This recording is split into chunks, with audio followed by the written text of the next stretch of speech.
Et yo les gens, c'est Iji, on se retrouve pour une nouvelle review Dark 5 épisode 137 si je me trompe pas cette semaine. Après une pause de 2 semaines.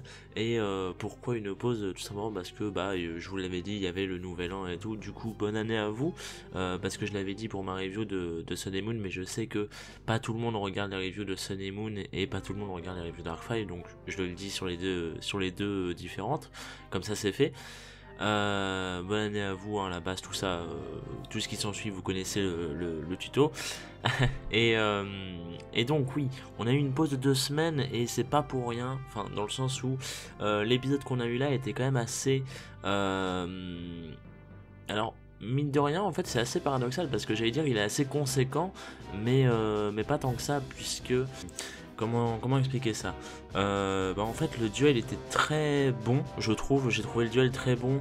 Alors encore une fois on va me dire qu'il était court et tout, je sais, mais bon c'est toujours comme ça dans Darkfire, donc on devrait être habitué d'une. Mais surtout je sais pas, j'ai trouvé le duel vraiment sympa à suivre et la fin de l'épisode était assez épique selon moi, même si l'épisode en soi était pas très bien animé, comme beaucoup d'épisodes Darkfire malheureusement, mais bon c'est comme ça. Et puis on n'est pas là pour parler de ça, on est vraiment là pour parler de l'épisode en lui-même. Donc c'est ce que je fais en fait, je suis un peu con. Mais voilà, je sais pas. En fait l'épisode m'a plu, mais mine de rien j'ai pas noté beaucoup de choses en fait, parce que il y a que le duel en fait, il y a pas grand chose d'autre. Donc et le duel est, pour une fois je suis d'accord, assez court, puisque ça se voit au vu de mes notes. D'habitude mes notes font plus d'une page et là elles font même pas toute une page, donc c'est assez voilà, ça prouve ce que ça veut dire selon moi.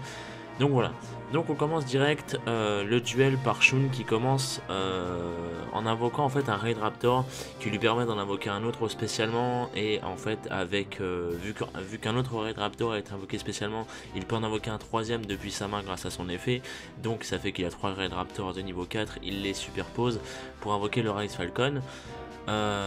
Et en fait à ce moment là c'est alors oui, parce que Zark il faut qu'on en parle. Ce perso est juste surcheaté, en tout cas dans cet épisode. Je sais pas pour le prochain, je pense aussi, connaissant le monstre qu'ils vont devoir affronter, je pense aussi que ça va être bien cheaté. Mais dans cet épisode là, Zark il te sort des bullshit, mais c'est pire que Barrett. Et je sais que j'ai souvent dit ça, mais je peux vous jurer que là c'est de l'anti-jeu, mais ça ne veut rien dire. Les trucs qu'il te fait, Zark, ça ne veut rien dire. Parce qu'en fait, au moment où Shun invoque son Rise Falcon, il superpose ses 2 dragons serviteurs, lui, pendant le tour de Shun. Le mec a pas le temps, afin d'invoquer le dragon serviteur Dark Rebellion. Voilà. C'est la forme alternative du Dark Rebellion qu'on avait vu dans la preview. Et donc il s'appelle, il a comme comment on peut appeler ça, comme préfixe, il a le dragon serviteur comme les autres, et donc voilà. Donc mais il a un rang plus élevé je crois, enfin on s'en fout, on va l'appeler dragon serviteur. Et donc du coup Dark Rebellion qui est une tête absolument dégueulasse je trouve, mais bon passons. Et il fait ça pendant le tour de Shun, le mec, il a pas le temps. Enfin, en fait, c'est quand un monstre X6 est invoqué, il peut invoquer le Dark Rebellion. Donc, déjà c'est cheaté comme effet, on peut se le dire. Mais c'est pas tout, parce que le machin il a 3 effets, on y reviendra plus tard. Donc Shun du coup active l'effet de son monstre pour prendre l'attaque du dragon de Zark plus le Dark Rebellion. Et donc en tout monter à 6600, mais Zark active l'effet de son Dragon Rebellion, enfin de son Dark Rebellion pardon, qui empêche du coup l'adversaire d'attaquer d'autres monstres X6. Et donc vu que le dragon de roi Zark était considéré comme X6, je vous rappelle que le machin est considéré comme un fusion synchro X6 Pendulum. Voilà, donc voilà. Et donc à cause de l'effet du Dark Rebellion, il ne peut pas attaquer d'autres monstres X6 que lui-même, donc Shun est obligé du coup d'attaquer le Dark Rebellion. Mais Zark active son deuxième effet, du coup qui réduit, du coup non il a 4 effets, pas seulement 3, je suis en train d'y penser. Donc oui, donc son troisième effet du coup qui réduit l'attaque du monstre à 0. Donc voilà, normal, comme l'effet du Dark Rebellion avant, sauf que là il prend toute son attaque et pas juste la moitié. Donc non, parce qu'attends, l'autre Dark Rebellion en plus il prenait la moitié de l'attaque, il prenait pas toute l'attaque aussi. Ouais, c'est aussi ça, oui, je dis des conneries, excusez-moi. Donc oui, il réduit l'attaque du monstre de Shun à 0, et il en prend la totalité. Donc il passe à 9100 et Shun il a 0, tu vois. Donc en gros c'est un OHKO, sauf que bien évidemment ça va pas se finir comme ça. Shun réplique avec une carte magique rapide qui en fait détache tous les matériels de son monstre pour empêcher les dommages plus la destruction de son Rise Falcon. Et donc bah il n'a pas d'autre choix, il finit son tour en posant 2 cartes. Voilà. Donc c'est au tour de Kaito qui invoque 2 Cypher Wing et il active sa carte magique que j'avais renommée je crois double exposition pour doubler leur niveau. Quand il a le même monstre il peut doubler leur niveau en plusieurs fois. Donc il les superpose pour invoquer le Galaxy Eyes, on connaît, et il active du coup son effet pour prendre le contrôle du Dark Rebellion, mais encore une fois une autre preuve du bullshit de Zark, car son effet du Dragon Roi empêche les monstres Fusion, Synchro et Xyz d'être ciblés par des effets. Voilà, rien que ça. Donc, en fait, il est totalement invincible, le mec. C'est-à-dire que il a le Dark Rebellion qui est ultra broken. Et en plus, ces monstres synchro, fusion et tout ne peuvent pas être ciblés par des effets, donc ils ne sont que détruisables, ils ne peuvent que être détruits par des au combat quoi. Et du coup c'est cheaté parce que quand tu connais leur effet et tout, c'est broken, et là c'est que le Dark Rebellion, donc qu'est-ce que ce sera si jamais il y a un Clearwing alterné, si jamais il y a un Star Venom alterné, qu'est-ce que ça va être? Ça va être un enfer incroyable, et voilà. Donc ensuite on change un petit peu de décor et de perso.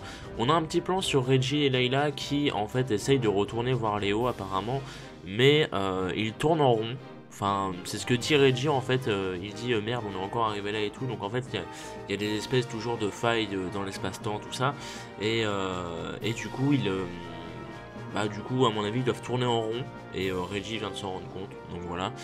Et en fait à un moment Layla voit quelque chose et donc il alerte Reggie et tout, et en fait il voit des fantômes, enfin des espèces d'esprits, des fantômes, on sait pas trop ce que c'est, qui marchent dans les airs tout simplement. Et donc d'après Reggie c'est à cause des distorsions des dimensions en fait, c'est à dire qu'il y a des persos de City, des persos d'Arsland et tout qui marchent et qui se demandent en fait où ils sont et tout, mais c'est des fantômes, c'est à dire ils sont à moitié transparents et tout, ils sont pas conscients et tout apparemment, enfin si justement ils doivent être conscients mais pas conscients qu'ils sont fantômes, enfin c'est un plan ultra bizarre et je ne comprends pas pourquoi il y a un plan comme ça, je veux dire ça sert à quoi en fait, donc voilà, j'ai pas trop compris, mais bon, peut-être que ça sera expliqué plus tard, ou peut-être que c'est pour accentuer le drama autour des distorsions des dimensions, mais je sais pas, je trouve pas ça utile perso, mais bon voilà. Et donc une brèche s'ouvre à Arsland à ce moment là, un espèce de trou de verre comme il y avait avec Roger lors de l'épisode 100 ou 99, je crois que c'était 99. Et en fait ça absorbe Sayaka et Allen qui se retrouvent du coup sur une île flottante dans le ciel et qui est juste à côté comme par hasard de Kaito et de Shun. Donc du coup ils peuvent bien voir le duel et tout, mais en plus ça sert à rien parce que 2 minutes après ils se font re-aspirer, donc c'est inutile en fait, mais voilà, peut-être parce que c'est des mecs de la X6, donc du coup voilà, pour le symbole, enfin j'ai vraiment pas compris cette scène, je vois pas l'intérêt, surtout si c'est pour se barrer 2 minutes après, j'ai pas compris, bon voilà. Donc on retourne au duel, c'est au tour de Zark qui attaque du coup le Galaxy Eyes avec le Dark Rebellion, et il active son effet pour passer son attaque à 5500 et l'attaque du Galaxy Eyes à 0 évidemment. Et donc Shun active alors une rank up. Alors oui, ce passage là il y a un espèce de triple combo qui se fait, qui est magnifique. En fait, Shun active une rank up pour faire passer son Rise Falcon en Blaze Falcon, et Kaito fait de même avec une autre rank up en fait différente, qui en fait divise ses points de vie par 2 pour du coup invoquer le Neo Galaxy Eyes, mais son attaque est augmentée par le nombre de rank up qui a été utilisé durant ce tour.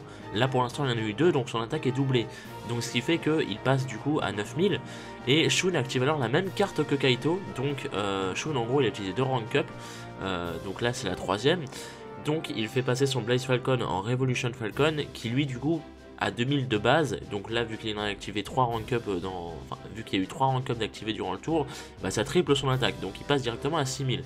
Donc les mecs c'est quand même assez, le Dark Rebellion il a beau avoir 5500 et le Zark il a 4000, eux ils ont 6000 et 9000, donc pour l'instant mathématiquement ils gagnent. Sauf que ce n'est pas fini, Kaito active un piège qui force Zark en fait à attaquer que des monstres rank up, et s'il ne le fait pas son monstre sera banni. Voilà. Du coup, il n'a pas le choix. Enfin, c'est surtout pour dire Dark Rebellion, ou tu nous attaques, ou tu crèves. Mais pour s'en débarrasser surtout. Mais surtout que je vous rappelle du coup que le Dark Rebellion n'a plus de matériel Xyz. Du coup, il ne peut pas activer ses effets. Donc il est foutu. Il ne peut pas continuer d'attaquer et réactiver son effet. Là, il n'en a plus. Donc c'est pour ça en fait. C'est là toute la stratégie de Kaito. C'est pour se dire, il ne va pas le suicider. Il ne va pas attaquer. Du coup, il sera banni. Comme ça, nous on est tranquille. Sauf que du coup, Zark se met à se moquer d'eux. Mais il rigole, mais genre le bon rire maléfique des familles. Et en fait il active le... j'avais marqué le troisième, mais du coup c'est le quatrième effet, puisque le premier c'est d'être invoqué durant le tour de l'adversaire s'il a un monstre Xyz. Le deuxième c'est du coup d'empêcher les autres monstres... Enfin, d'empêcher l'adversaire d'attaquer d'autres monstres Xyz que lui.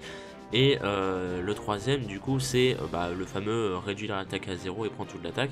Et donc le quatrième effet du Dark Rebellion, c'est qu'il peut le remettre dans son extra deck pour réinvoquer les deux anciens monstres ayant servi en fait à son invocation. Donc les deux dragons serviteurs là qui servent à rien. Et en plus il peut baisser du coup, en faisant ça il baisse l'attaque des monstres adverses à 0. Le mec est totalement broken. Le Dark Rebellion forme alterné est 5 fois plus pété que le Dark Rebellion de base. Il faut se le dire. Et du coup, il se retrouve avec un Neo Galaxy Eyes et un Revolution Falcon à 0 contre les deux qui ont 1800 d'attaque, je crois.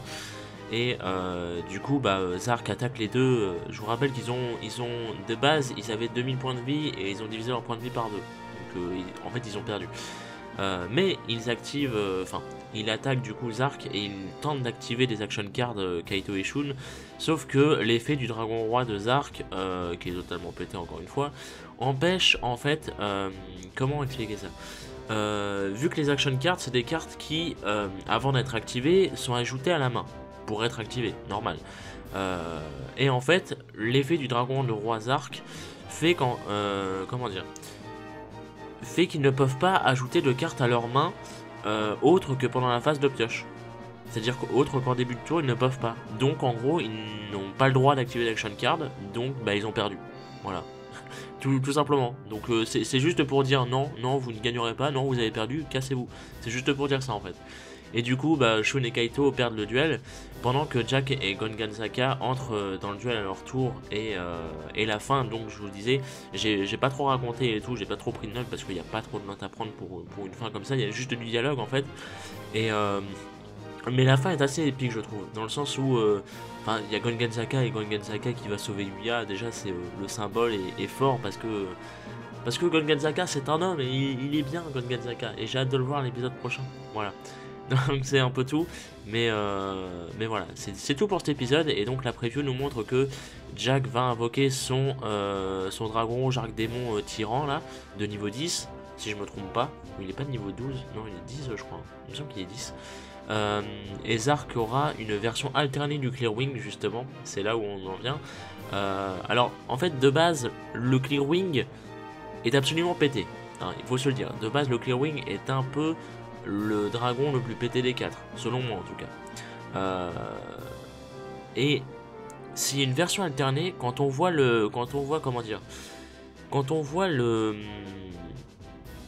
l'effet, on va dire, que la version alternée a eu sur le Dark Rebellion, j'ai très peur pour le Clearwing.